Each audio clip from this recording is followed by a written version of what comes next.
জনাব জুলকারনাইন সাহের খান, আমি আপনার কাছে যে প্রশ্নটি করতে চাই যে শরীফ ওসমান হাদিকে শুক্রবার দিন সেই গুলি করার পর, যদিও মানে কি বলে জানি ভিন্ন দিকের গোলার্ধে থাকা আমরা মানে এটি আমি ঠিক এটি সময় মতো জানি নাই, কিন্তু তারপর থেকে যখনই জেনেছি পুরোটা রাত ধরে আমি আপনাকে আসলে ফলো করছিলাম যে আপনি প্রথম সিসিটিভি ফুটেজ থেকে শুরু করে তারা আসলে কোন জায়গায় আছেন, কোন জায়গা থেকে পালাতে চেষ্টা করছেন কিনা ক্রমাগতভাবে স্ট্যাটাস দিয়ে গেছেন। আমার প্রশ্ন, যে তথ্য আপনার কাছে থাকলো সেই তথ্য কি বাংলাদেশের যারা আইন শৃঙ্খলা রক্ষাকারী বাহিনী যারা এটা কাজ করবেন তাদের কাছে ছিল না, নাকি তারা আপনার কাছে তথ্য দিয়েই তারা খালাস হয়েছেন? আমি মুর্তজা ভাই তো খুব সুন্দর বাংলা লেখে, মুর্তজা ভাইয়ের ফেসবুকের স্ট্যাটাস আমার খুব পছন্দ হয়েছে। উনি স্ট্যাটাস দিছে যে পালানোর বিস্তারিত গল্প যারা সরবরাহ করছে তাদের দায়িত্ব ছিল ধরার, কেন ধরতে পারলো না জবাবদিহিতা নিশ্চিত করুন।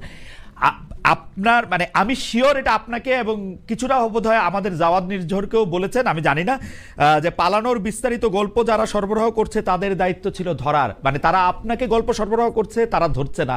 আপনি যদি একটু বলতেন, আমি মনে হয় এখানে এই শায়ের বলার আগে আমি একটু বলি। আমি এখানে গল্প সরবরাহ করছে একজন ব্যক্তির কথা বলছি না। শায়ের তার অসংখ্য সোর্স আছে, সেই সোর্স থেকে তথ্য দিচ্ছে। শুধু এই তথ্যই নয়, আর অনেক তথ্য দেন, যে সমস্ত তথ্য বাংলাদেশের মূলধারার গণমাধ্যম দেয় না বা দিতে পারে না।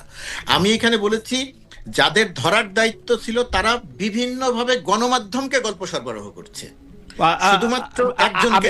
আমরা একটু সায়েরের ব্যাখ্যা শুনি, আমি লাইনটা আবার পড়ি খান সাহেবের সুবিধার জন্য। পালানোর বিস্তারিত গল্প যারা সরবরাহ করছে তাদের দায়িত্ব ছিল ধরার। সায়ের, আসলে পালানোর বিস্তারিত গল্প এবং এই যে সরবরাহ করার যে বিষয়টা আছে, আমি আপনাকে বেশ মজার একটা কথা বলি। আমাকে গোয়েন্দা সংস্থা থেকে আমাকে তথ্য সরবরাহ করা হয় না। এটা অনেকে মনে করেন যে আমাকে গোয়েন্দা সংস্থা থেকে আমাকে তথ্য সরবরাহ করা হয়, বাট বিষয়টা এমন না।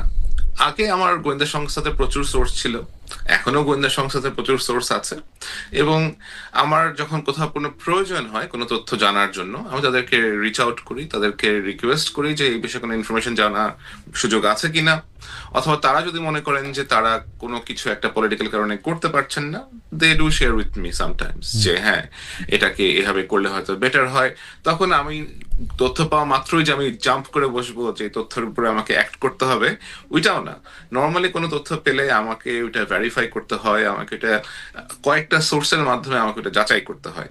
তো আমি কোনো তথ্য পেলাম সেটাকে আমি ভেরিফাই করব না করেই আমি জাম্প করব যে এটাই হচ্ছে কনক্লুশন। ব্যাপারটা এরকম আমি করি না, এটা আমার পক্ষে করা সম্ভব না। এটা হচ্ছে একটা ক্লারিফিকেশন। সেকেন্ড হচ্ছে যদি আপনি আমার ইয়াটা একটু বলতেন যে মানে আপনি যে তথ্যগুলি পাইতেছেন সেই তথ্যগুলি কি বাংলাদেশের যাদের ধরার কথা এইটা দিয়ে আবার আমি যে তথ্যগুলো সেদিন পাচ্ছিলাম, এখন ইউ আন্ডারস্ট্যান্ড আমরা যখন কাজ করি এই ধরনের অনুসন্ধানী সাংবাদিকতা নিয়ে যখন আমরা কাজ করতে হয়, আমাদেরকে বিভিন্ন ধরনের মানুষের সাথে পরিচয় রাখতে হয়, বিভিন্ন ধরনের লোকজনের সাথে আমাদের পরিচয় থাকে। এই লোকদের মধ্যে কেউ হয়তো হতে পারে পুলিশের অফিসার, কেউ হয়তো হতে পারে আপনার আন্ডারওয়ার্ল্ডের সাথে রিলেটেড এরকম কোনো লোকজন, কেউ হয়তো হতে পারে আপনার অন্য কোনো পলিটিক্যাল পার্টির লোকজন, কেউ হয়তো সরকারের ভেতরের কোনো লোকজন, নট নেসেসারিলি যে ইন্টেলিজেন্সের লোকজন অথবা সিকিউরিটি ফোর্সের লোকজনই দিচ্ছে। এখন হয়তো এখানে এমন লোকজন আছেন যাদের পক্ষে এই তথ্যের ভিত্তিতে অ্যাক্ট করা সম্ভব হচ্ছে না, এবং আমার জন্য এই ছেলেটাকে চিনতে সময় লেগেছে কমপক্ষে হলো 4 থেকে 5 ঘন্টা। এবং এই তথ্য আমার কাছে বিভিন্ন মাধ্যমে আসছিল। ধরেন তার বন্ধুরা কেউ আসছিল, তার সাথে পড়াশোনা করেছে এরকম কেউ আসছিল। এই ছেলে আপনার বেসিসের মেম্বার ছিল, সে মোস্তফা জব্বার যিনি ছিল তার কাছ থেকে পুরস্কার নিয়েছে, এবং ওই যে আইটি সোসাইটি আপনার বেসিসের যে একটা সোসাইটি আছে, ওই সোসাইটির ভেতরের লোকজন আমাকে রিচ আউট করেছে যে আমরা এই ছেলেটাকে চিনতে পারতেছি, এই ছেলেটা হচ্ছে এই এটা। স্যার আপনি কিছু মনে করলে আপনার একটা কথা বলি, আপনি তো একজন মানুষ, বাংলাদেশের ডজন খানেক গোয়েন্দা সংস্থা আছে যাদের এই কাজগুলি রুটিন অনুযায়ী করার কথা। মানে জুমার নামাজের পরে উনি ব্যাটারি চালিত রিক্সা করে উনি যাচ্ছেন, একটা মোটরসাইকেলে করে ওনাকে গুলি করে দেওয়া হচ্ছে, সেইটা সিসিটিভির ফুটেজে দেখা যাচ্ছে। তারপরে কাজগুলি তো রুটিন, সেটা ক্রিমিনোলজিতেও পড়ানো হয়, সেটা যে কোনো কিছুতে পড়ানো হয়েছে। তারা যে গোয়েন্দা সংস্থা, এই নামটা গোয়েন্দা লাগাইতে হইলেও তাদের এগুলি পড়তে হয়েছে। না, এখানে এখানে এখানে খালেদ ভাই, আমি আপনাকে একটা জিনিস একটু বলি যে এই ঘটনাটা যেটা ঘটে, এটা খুবই খুবই আনপ্রেসিডেন্টেড এবং খুবই সাডেন একটা ইনসিডেন্ট। হ্যাঁ, এটার জন্য কেউই আসলে আপনার পরবর্তী আমি তার নিরাপত্তার কথা বলছি না, পরবর্তী পদক্ষেপ একটা ফ্রাইডেতে, এটা হয়েছে একটা ছুটির দিনে। এবং আমরা যখন এখন ইউ আন্ডারস্ট্যান্ড, সরকারি সংস্থা এবং সরকারি যারা কাজকর্ম করে তাদেরকে তো একটা হায়ারার্কি মেনটেন করতে হয়, তাদের প্রসেস আছে, তাদের প্রসেস ফ্লো ফলো করতে হয়। আমার কাছে যখন কোনো কিছু আসে, আমার তো ধরেন আরো 10টা হ্যান্ড আছে, আরো 20টা হ্যান্ড আছে, আমি হয়তো বিভিন্ন হ্যান্ডের মাধ্যমে রান করে আমি চেক করি যে এটা আসলে কি হচ্ছে অ্যাকচুয়ালি এখানে, আমি অ্যাসেস করে দেন আই রান ইট। তো আমার ক্ষেত্রে বিষয়টা যেমন, তাদের ক্ষেত্রে হয়তো বিষয়টা ওরকম না। হ্যাঁ, অফকোর্স এই ছেলেটাকে যখন 7 ঘন্টা, আমরা 5 ঘন্টা পরে যখন জানা গেছে যে এই ছেলেটা অ্যাকচুয়ালি কে, তখন by that time he has pretty much left the country. কারণ আমি যেটা শুরু থেকে বলে এসেছি যে এটা খুবই একটা কোঅর্ডিনেটেড মুভমেন্ট এবং খুবই কোঅর্ডিনেটেডলি তারা এই আক্রমণটা করেছে। এই ছেলেটাকে অনেকদিন ধরে ফলো করা হয়েছে, এরা এর ভেতরে প্রবেশ করেছে এবং এদেরকে প্রপারলি দেশ থেকে আপনার আরেক দিকে এক্সিট করে দেওয়ার জন্য একটা একটা একটা দল আছে। এবং আপনি শুনলে অবাক হবেন যে এই ছেলেটা যখন আক্রমণ করে, ওসমান হাদিকে যখন সে ফায়ার করে, তার পেছনে তখন 2টা সিএনজি ছিল এবং ওই সিএনজির মধ্যেও তার একটা ব্যাকআপ টিম ছিল, যে ব্যাকআপ টিমের কাজ ছিল যদি সে কোনো কারণে ব্যর্থ হয়, এখানে তারা আপনার স্মোক মিরর ক্রিয়েট করে তারা তাকে ওখান থেকে নিয়ে যাবে সরায়।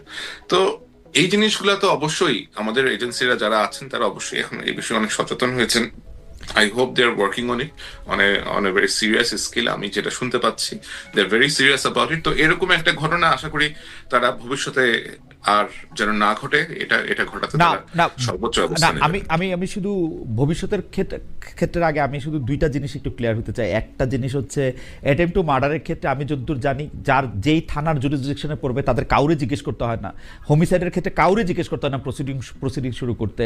এবং শুক্র, শনিবার, ঈদের দিন, পূজার দিন, এর কোনো কিছু আসলে যারা কোনো একটা হত্যা বা হত্যা প্রচেষ্টার ক্ষেত্রে যারা দায়িত্বে থাকেন তাদের ক্ষেত্রে এটার কোনো এক্সকিউজ নাই। কিন্তু আমরা দেখছি যে নড়তে চড়তে উপদেষ্টারা এসে একটা কথা বলতে, এবং সেই কথাও মানে অর্ধেক মিনিংলেস। ইন্টারেস্টিং ব্যাপার হচ্ছে আপনি কিন্তু দায়ী করছেন উপদেষ্টা, মানে বাঘের উপরে টাগ তাকে, সেইখানে আপনি বলছেন স্বরাষ্ট্র মন্ত্রণালয়ের স্বরাষ্ট্র উপদেষ্টার নিয়ন্ত্রণে নাই। মানে অ্যাপারেন্টলি আমরা রিভেন উইঙ্কেলের নাম কাইটা ডক্টর মোহাম্মদ ইউনূস লিখতে দেখবো আসলে, সত্যি কথা, যিনি ঘুমায় থাকেন এবং যিনি কিছু চোখে দেখেন না। কারণ হচ্ছে আপনি লিখতেছেন এখানে আমি আপনাকে একটা জিনিস বলি খালেদ ভাই, এখানে আমাকে একটু সময় দেন, আমি একটু বুঝিয়ে বলি। যেটা বেসিক্যালি হয়েছে, যেটা আমি কালকেও একটা জায়গা থেকে বলছিলাম, যে সরকারের ভেতরে কিছু সরকার, মুর্তজা ভাই যেমন বলছিলেন যে এখানে অনেকগুলা উইং আছে, অনেকগুলো ইন্টারেস্ট পার্টি আছে এটার ভেতরে। এটা খুবই সত্যি কথা যে সরকারের ভেতরে যেহেতু বিভিন্ন জায়গা থেকে সমন্বয় করে লোকজন এখানে এনে জড়ো করে একটা সরকার পরিচালনার অবস্থা করা হয়েছে, এখানে বিভিন্ন মতের, বিভিন্ন আদর্শের লোকজন এখানে আছেন এবং এর মধ্যে এমন কিছু লোকজন আছেন যারা হয়তো কোনো মতাদর্শের না, তাদেরকে জাস্ট নেয়াই হয়েছে সামনে আপনার কুমিরের বাচ্চার মতো প্রেজেন্ট করার জন্য। এরকম 3 থেকে 4 জন উপদেষ্টা আছেন এবং আপনি দেখবেন যে পৃথিবীর যত কিছু হয়, যে সরকারের হয়তো একটা চেয়ার ভেঙে গেছে, ওই উপদেষ্টার দোষ। কোথাও হয়তো কোনো আপনার বিদেশে কোনো একটা শ্রমিক পা পিছলে পড়ে গেছে, সেটাও আরেক উপদেষ্টার দোষ। কোথাও এক যাত্রাপালা নিয়ে কোথাও কোনো কিছু একটা হচ্ছে, সেটাও হচ্ছে আরেক উপদেষ্টার দোষ। সুতরাং এই যে ধরেন আপনার উপদেষ্টারা যে কিছু লোকজনকে স্কেপগোট হিসেবে তারা নিয়ে আসছে এখানে আপনার অন্যদেরকে আড়াল করার জন্য, এটা একটা বাজে প্রয়াস আর কি। তো এটার অংশ হিসেবে আমি আপনাকে বলবো যে একটু হোল্ড করবেন প্লিজ, একটু হোল্ড করেন। জি আপনি কন্টিনিউ করেন। এবার ঠিক আছে, sorry, like I was just having a phone call. তো যেটা বলছিলাম, যে ধরেন আপনার উপদেষ্টার উপরে তারা নিয়ে আসছে কিছু আপনার সহকারী টাইপের লোকজন, অথবা আপনি একটা উপদেষ্টা এনেছেন, তাকে আবার মনিটর করার জন্য you have a person like উপদেষ্টা আপনার সরাসরি। এখানে প্রোটোকলে কে বড়, এখানে প্রটোকলে কে বড়, বিশেষ সহকারী বড় না অবশ্যই উপদেষ্টা বড় হওয়ার কথা, কিন্তু ওই যে বললাম যে ভেতরে যে আপনার এতগুলা ভেস্টেড গ্রুপ আছে, এতগুলো ইন্টারেস্ট গ্রুপ আছে, আপনি কখনো দেখবেন না যে গণপূর্ত উপদেষ্টা যিনি আছে আদিলুর রহমান, আমি নাম ধরেই বলি, এখন তার আসলে এত লুকাচুপি করার কিছু নাই, আদিলুর রহমান শুভ্র সাহেব is always in the background. Junior যত ঘোষ যত দোষ আসিফ নজরুলের, জুনিয়র যত দোষ মোস্তফা সরোয়ার ফারুকীর, জুনিয়র যত রকমের অপকর্মের দোষ ওই যে ওই আপনার স্টুডেন্ট অ্যাডভাইজার মাহফুজের। পেছনে যারা নিজেদেরকে এমন মিনিস্ট্রিতে রেখেছেন যে সামনে আসতে হয় না, গণপূর্ত মন্ত্রণালয়, শিক্ষা, তারপরে আবার আপনার পাওয়ারে আছে একটা, এই লোকগুলা তারা যা করেছে এটা আমার মনে হয় তারা খুব ভালো করে জানেন যে তারা কি কি করেছেন সরকারের ভিতরে থেকে, এবং এখনো তাদের কারা কি কোথায় কি করে চলেছেন। এই যে আপনি স্বরাষ্ট্র উপদেষ্টাকে যে ওখানে বসে আছেন, এই ভদ্রলোকের সচিবটা কি একটু খোঁজ খবর নেন, এই যে তার সচিবের আপনার পলিটিক্যাল যে অ্যাফিলিয়েশনটা কি, উপদেষ্টা সাহেবের যে সহকারী আছেন ওই সহকারীর পলিটিক্যাল অ্যাফিলিয়েশন কি, সে আগে স্টুডেন্ট অবস্থাতে সে কিসের পলিটিক্স করে আসতো। সুতরাং আপনাকে যারা চালাবে, আপনি একটা লোককে চারিদিক দিয়ে ঘিরে ধরে রাখছেন আপনার পারপাস সার্ভ করবে এরকম লোকজনের, এবং আপনি আশা করতেছেন যে এই বয়স্ক একজন সাবেক জেনারেল সাহেব উনি সবকিছু উল্টা দিবে। ব্যাপারটা তো এরকম না। না স্যার, আপনার কাছে আমার শুধু এইটা প্রশ্ন, আমি কিন্তু এই যে উপদেষ্টা তার সহকারী এই যে মেকানিজমটা, এটা কিন্তু আমি চারিদিকে দেখতে পাই। মানে এই যে নিরাপত্তা উপদেষ্টা কি আসলে পররাষ্ট্র উপদেষ্টা না, সেই পররাষ্ট্র উপদেষ্টা। হ্যাঁ, তো এখন মানে একটা ইন্টারেস্টিং কথা বলেছেন আপনি। আমি কিছু হলেই তৌহিদ সাহেবকে কিছু হলেই গালিগালাজ করে পাঠায় ফেলা হয়, বাট তৌহিদ সাহেবের তো এখানে কোনো ক্ষমতা নাই, ক্ষমতা তো আরেকজন উপর থেকে নিয়ে আসছে। মানে তৌহিদ সাহেব পররাষ্ট্র উপদেষ্টা যদি দিল্লি গিয়ে কারোর সাথে বৈঠক করে আসতো তাহলে সে শেষ হয়ে যেত। নিরাপত্তা উপদেষ্টা গিয়ে 4 দিন গিয়ে বৈঠক তো ওইখানে গিয়ে ভয়ে হোটেলেও থাকে নাই, অ্যাম্বাসেডর ওইখানে হাই কমিশনের বাসা থেকে তারা ঘুমাইতে হয়েছে ভয়ে। কিন্তু আমার কথা হলো নিরাপত্তা উপদেষ্টা, আমি কথার মানে জনাব গোলাম মুর্তজার কথা একটু আমি শুনতে চাই, কিন্তু আমি শুধু একটু জিজ্ঞেস করবো যে আপনার কাছে কি মনে হয় ডক্টর মোহাম্মদ ইউনূস কি করেন আসলে? মানে এই উপদেষ্টা ব্যর্থ, এই উপদেষ্টা পারে না, এই উপদেষ্টা করে নাই, আমি প্রিটি শিওর, কারণ আমি এই মডেলটা জানি। শেখ হাসিনার আমলে শেখ হাসিনার কথা ছাড়া ডিবি অফিসে হারুন নড়ে নাই। ডক্টর মোহাম্মদ ইউনূসের কথা ছাড়া আনিস আলমগীর গ্রেফতার হতে পারবে না। ডক্টর মোহাম্মদ ইউনূসের কথা ছাড়া এই হাদির মৃত্যুর পরে এই গোয়েন্দা সংস্থাগুলি যে মুভ করে নাই বা করছে কিনা, যে জবাবদিহি চাইতেছে, এটা ডক্টর মোহাম্মদ ইউনূসের দায়, উনি অ্যাক্ট করে নাই। আপনি কি মনে করেন এই রুটিন চেঞ্জ হয়েছে প্রাইম মিনিস্টারের কার্যালয় থেকে ডিবি অফিসে বা ঢাকার কমিশনারের কবে যে এটা মুভ করো তারপর আর মুভ করবে? আপনি কি মনে হয় এটা চেঞ্জ হয়েছে? আপনার গোয়েন্দা সংস্থাগুলো কি আসলে এখন ফাংশনাল অবস্থায় আছে? আপনি কি জানেন যে তারা ফাংশনাল অবস্থায় আছে কিনা, অথবা তাদের যে অ্যাক্টিভিটিস সাধারণভাবে যে তারা অ্যাক্টিভিটিস করা দরকার, তাদের অ্যাক্টিভিটিস গুলো করতে আপনার যে ধরনের কোঅপারেশন লাগে সে ধরনের কোঅপারেশন কি তারা পাচ্ছে? বলেন তো আমাকে। এটাও একটা কোঅপারেশন না তো সরকার প্রধান তো তাদেরকে এনাবলই করতেছেন না, অথবা যখন তার কাছে খারাপ লাগতেছে যে আনিস আলমগীরকে ধরে নিয়ে আসো যাও, একদম হাসিনা মডেল। আমি এটা এখনো বলবো, আমি জনাব গোলাম মুর্তজার কাছে শুনতে চাই। জনাব গোলাম মুর্তজা, আমাদের দর্শকরা বলতেছেন যে ইয়েস খালেদ, মানে আমাদের দর্শকদের মধ্যে একজন তৌসিফ রহমান 88552 উনি বলতেছেন yes Khaled look you coward, তারপরে উনি বাস্টার্ড বলছেন, তারপরে বলছেন তুষারের Masud Kamal should also be in jail. ভাই আমারও জেলে নেন, আমি যে বাংলাদেশে যাবো ফেব্রুয়ারিতে, আমারও জেল দেন, সিরিয়াসলি, মানে আপনারা জেলে দিয়ে দেন। গোলাম মুর্তজা ভাই, আপনার কাছ থেকে একটু আমি শুনতে চাইবো যে এই আসলে এই উপদেষ্টা পরিষদের এই জিনিসটা কি। আমি আরেকটা একটু আমি পড়তে চাই যে তারেক রহমানের সাথে যোগাযোগ করা হয়েছে কিনা, একটু ভালো প্রশ্ন একটু ভালো জবাব দেই। আমি গত 5 বছর ধরে কন্টিনিউয়াসলি জনাব তারেক রহমান ইন্টারভিউ নেওয়ার চেষ্টা করে আসতেছি, লিখিত, মেল, ফোন, কথা, সবকিছুতে উনি আমাকে ইন্টারভিউ দিয়েছেন, মানে দিবেন বলে সর্বশেষ কথা দিয়েছেন, মানে আই ডোন্ট নো। তারপরে গোলাম মুর্তজা ভাই, আপনার কাছে একটু শুনতে চাই যে এই যে জুলকারনাইন সাহের তথ্য পাচ্ছেন, এখন তথ্যের কথা আপনি বাদ দেন, নর্মাল প্রসিডিওরগুলি কি ফলো করা হয়েছে? হাদিকে যখন গুলি করা হয়েছে তারপরে সিসিটিভির ফুটেজকে দেখা তারপরে লোকগুলিকে নাকি একটু দেরি করা হয়েছে, নাকি উদরপিণ্ডি আলমগীরের ঘাড়ে চাপানোর চেষ্টা করা হয়েছে? আপনি কি আমাকে একটু বলবেন যে এটা কি আসলে ইচ্ছা করে করা হয়েছে, কম করে করা হয়েছে, কি করা হয়েছে? ধন্যবাদ। এটা আমি যেটা বলতে চাই সেটা কিছুটা বলেছি। আপনি আমার যে ফেসবুক স্ট্যাটাসটার কথা বললেন, আমি সেখানে সরকারের অংশ হয়ে আমি তো সরকারের অংশ বলছি, আমি তো সরকারের খুব ছোট্ট একটা জায়গার খুব ক্ষুদ্র একটা অংশ, তো সেটা হয়ে সবগুলো জায়গাতে আমার পক্ষে মন্তব্য করা সম্ভব নয়। কিন্তু হাদিকে গুলি করার পরের থেকে জুলকারনাইন সাহেবের যে পোস্টের কথা বললেন, তিনি যেভাবে তথ্য সরবরাহ করেছেন, সেটা আমিও ফলো করেছি। এবং আমি যেটা বলেছি যে যারা গল্প সরবরাহ করছেন, আমি এটা কেন লিখেছিলাম, এইটা লিখেছিলাম হচ্ছে এই জায়গাটা থেকে যে আমি পুলিশের এক ধরনের বক্তব্য দেখছিলাম, আমাদের সীমান্ত রক্ষার দায়িত্বে যে বিজেপি, তাদেরও দায়িত্ব দেখছিলাম। আমি সাংবাদিকতার একটা সময়ে মোটামুটি ভাবে ঢাকার বা বাংলাদেশের আন্ডারওয়ার্ল্ডের খোঁজ খবর রাখতাম, এবং আন্ডারওয়ার্ল্ডের খোঁজ খবর রাখতে গিয়ে পেশাদার খুনি থেকে শুরু করে আন্ডারওয়ার্ল্ডের টপ টেরর পর্যন্ত এদের সবার সঙ্গে, অনেকের সঙ্গে আমার খুব ঘনিষ্ঠ একটা যোগাযোগ তৈরি হয়েছিল। এদের অনেকে, যে শীর্ষ 23 সন্ত্রাসীর অনেকের সঙ্গে অনেকবার আমার দেখা হচ্ছে, আমি দেখা করেছি। সেই দেখাগুলো এখন যখন চিন্তা করতে যাই, যে সমস্ত পরিবেশে দেখা করেছি, এখন হইলে হয়তো আমি আর সেই পরিবেশে দেখা করতে যেতাম না। তখন হয়তো বয়স কম ছিল, রিস্কের ব্যাপারগুলো তখন চিন্তা করি নাই, কোথায় কোন গ্যারেজের মধ্যে চলে গেছি কেউ জানতো না, কিছু জানতো না, এইভাবে তাদের ঘটনাগুলো আমি দেখেছি। এখন এই যে এই হাদির উপরে ঘটনার পরে আমি যে বক্তব্যগুলো লক্ষ্য করলাম, সেই বক্তব্যগুলো ওই সময় আমি লক্ষ্য করতাম যে একটা টিম ধরতে অভিযান চালাতে গেছে, অভিযান চালাতে গিয়ে অনেক দূর পর্যন্ত গেল, এখান থেকে ওখানে গেল, ওখান থেকে ওখানে গেল, তারপরে একজন সোর্স খুঁজে বের করলো, সোর্স খুঁজে বের করলে তার বাড়িতে গেল, ঘেরাও করলো, ঘেরাও করতে গিয়ে শেষ পর্যন্ত আর কালা জাহাঙ্গীরকে পেল না। কেন পেল না? ঠিক তার 5 মিনিট আগে কালা জাহাঙ্গীর সেখান থেকে চলে গেছে। এই যে গল্প, এই গল্পটা আমি এই হাদির গুলি করার পরেও আরেকবার শুনলাম। এই ধরনের গল্প আমার কাছে মনে হলো যে আমরা এখনো সেই পুরনো গল্পের মধ্যে আটকে আছি। ধরেন যে পুরনো গল্পের মধ্যে, শেষ করি খালেদ। আচ্ছা আমি ভুলে যাব, সরি, আপনি শেষ করুন।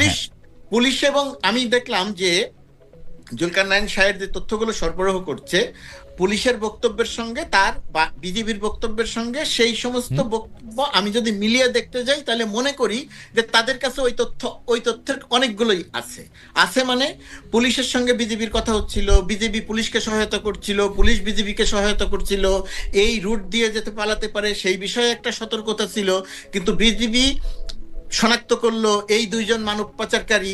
তখন আমার প্রশ্নটা হচ্ছে, এই যে গল্পগুলো আমরা বছরের পর বছর ধরে শুনে আসছি, এখন 2 জন মানব পাচারকারী ওই অঞ্চলে আছে, তো 2 জন মানব পাচারকারীর বাড়িতে গিয়ে ঘেরাও করলেন 5 মিনিট আগে কেন, আর 5 মিনিট পরে কেন, আর 5 মিনিট আগে গেলেন না কেন?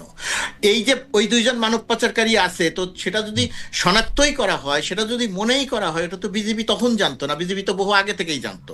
তো তাহলে তাদেরকে এই হাদিকে গুলি করার আর পরে যখন থেকে স্বাভাবিকভাবে ধারণা করার কথা যে এই অপরাধীরা সীমান্ত পার হয়ে চলে যেতে পারে, তো তখন থেকেই কেন তাদেরকে নজরদারির মধ্যে আনা হলো না? কিন্তু যেহেতু আমরা এই যে গল্পগুলো দেখছি, এই গল্পগুলোকে আমি মনে করছি যে এই গল্পগুলোকে গণমাধ্যমকে সরবরাহ করা হচ্ছে এবং অমুকের সহযোগীকে ধরা হচ্ছে, অমুককে ধরা হচ্ছে, এইগুলো আমার কাছে খুব গুরুত্বপূর্ণ ঘটনা মনে হচ্ছে না, আমি সরকারের ভেতরের অংশ হওয়া সত্ত্বেও।